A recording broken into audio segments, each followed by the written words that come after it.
வணக்கம் மக்களே, புது வருஷம் பிறந்தாச்சு, புது ரூல்ஸும் வந்தாச்சு. ஜனவரி 1, 2026 இருந்து அமலுக்கு வரக்கூடிய புதிய ரூல்ஸ் என்னென்ன அப்படிங்கறத தான் இந்த வீடியோல நம்ம தெரிஞ்சுக்க போறோம். ஃபர்ஸ்ட் அப்டேட்டே சிபில் ஸ்கோர் பத்தினதான். இனி உங்க சிபில் ஸ்கோர் வாரத்துக்கு ஒரு முறையே அப்டேட் ஆயிடும். 15 நாள் வரைக்கும் நீங்க காத்திருக்கணும் அப்படிங்கிற அவசியம் இருக்காது. லோன் வாங்குறதுக்கு சிபில் ஸ்கோர் எவ்வளவு முக்கியம்னு நான் சொல்லணும்னு அவசியம் இல்ல. High CIBIL score low interest, low CIBIL score high interest. இதை மறக்காம முடிஞ்ச அளவுக்கு சரியான நேரத்துல உங்க கடனை திருப்பி செலுத்திடுங்க.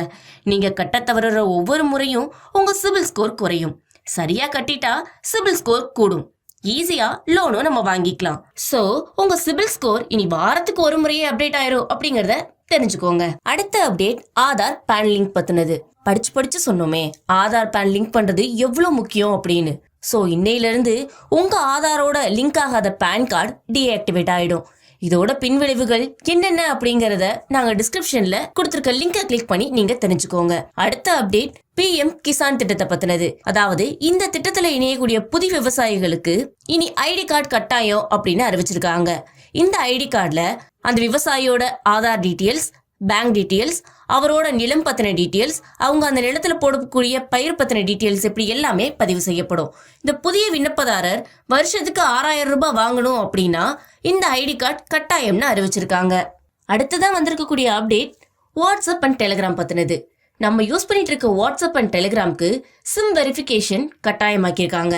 அதாவது சிம் ஸ்வாப் பண்ணி ஃப்ராட் பண்றதை தடுக்கிறதுக்கு, ஃபேக் அக்கௌண்ட்ஸ் மூலமா நடைபெறக்கூடிய மோசடிகளை தடுக்கிறதுக்கு இதை அவசியமாக்கியிருக்காங்க. அடுத்த அப்டேட் டிஜிட்டல் பேமெண்ட்ஸ்க்கு. டிஜிட்டல் பேமெண்ட்ஸ்ல செக்யூரிட்டியை டைட் ஆக்கியிருக்காங்க. அதிக தொகை பரிமாற்றம் நடக்குது, இல்ல அன்யூஷுவலான டிரான்சாக்ஷன் நடக்குது அப்படின்னா அதுக்கு எக்ஸ்ட்ரா வெரிஃபிகேஷன் பண்றாங்க. ஏதாவது சந்தேகத்துக்குரிய அக்கௌண்ட்ஸா இருந்துச்சு அப்படின்னா அதை டெம்பரரியா பிளாக் பண்றதுக்கான ஆப்ஷன் இருக்கு. இப்போ உங்களோட UPI ஐடி மிஸ்யூஸ் ஆகுது அப்படின்னா உங்களுக்கு ஃபாஸ்டா அலர்ட் வந்துடும். அடுத்த அப்டேட் கோ-லெண்டிங் ஃப்ரேம்வொர்க் பத்தினது. RBIல கோ-லெண்டிங் ஃப்ரேம்வொர்க்குக்கு புதிய அப்டேட் ஒன்று கொடுத்திருக்காங்க. அதாவது கோ-லெண்டிங் ப்ராசஸ் மூலமா வழங்கக்கூடிய கடன்ல ஒவ்வொரு நிறுவனமும் குறைஞ்சது 10% தொகையை தங்களோட ஓன் புக்ஸ்ல வச்சிருக்கணும். உங்களோட eKYC அப்டேட் ஆயிருக்கா அப்படிங்கறத மை KYC ஆப் மூலமா நம்மளால செக் பண்ணிக்க முடியும். அந்த இதுல நீங்க செக் பண்ணும்போது உங்களோட ஸ்டேட்டஸ் ஒய்னு காமிச்சிச்சு அப்படின்னா நீங்க eKYC அப்டேட் பண்ணிருக்கீங்க அப்படின்னு அர்த்தம். இதை எப்படி செக் பண்ணலாம் அப்படிங்கிறதுக்கான வீடியோ டிஸ்கிரிப்ஷன்ல இருக்கு, அதை பார்த்து நீங்க தெரிஞ்சுக்கோங்க. என்ன மக்களே, புது வருஷம் புது ரூல்ஸோட தொடங்கி இருக்கு. புதிய மாற்றத்தோட புதிய வருஷத்தை நம்ம வரவேற்போம். இந்த அப்டேட்ஸ் எல்லாமே உங்களுக்கு யூஸ்ஃபுல்லா இருந்திருக்கும்னு நினைக்கிறேன். ஒரு லைக் போட்டுட்டு உங்களோட ஃபேமிலி அண்ட் ஃப்ரெண்ட்ஸ்க்கு மறக்காம ஷேர் பண்ணிருங்க.